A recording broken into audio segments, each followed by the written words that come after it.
ఇప్పటికి బాబు గారు బాగా చేస్తున్నారు. ఈ గవర్నమెంట్ బాగానే ఉంది. ఇంత ఉన్నవాడు కూడా అన్నా క్యాంటీన్ వెళ్ళి భోజనం చేస్తున్నారు. 5 రూపాయలు పొద్దున పూట 5, మధ్యాహ్నం 5, సాయంత్రం 5.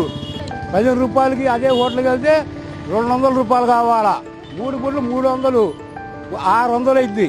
ఇది 15 రూపాయలు. దానికి నీళ్లు కూడా వసతి బాగుందండి. అదే పాపం అండి బీదోళ్ళకి. వాళ్ళు బతికారు బీదోళ్ళు.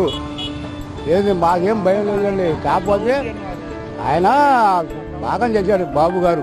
అది మెచ్చుకోవచ్చు మేము. ఏ ఊరికి అర్థమైందండి, అది చదువుకున్న వాళ్ళకి అర్థమైంది. ఇప్పటికి బాబు గారు బాగా చేస్తున్నారు. ఆయన చేస్తే ఎందుకు ఓడిపోవాలండి? ఓడిపోడు కదండి. అది న్యాయంగా చేసిన వాడు గెలుస్తాడు, న్యాయంగా చేసిన వాడు ఓడిపోతారు. ఏముంది ఇప్పుడు సగం మంది చూస్తారంట. నాకు కూడా పింఛన్ ఇస్తా అన్నారు. నాకు కాల్ తీసేసాను డ్రైవర్ని. బాగానే చూస్తున్నారు, ఇంతకి ఇస్తామంటున్నారు. బాగానే ఇంతకీ ప్రభుత్వం ఈ గవర్నమెంట్ బాగానే ఉంది.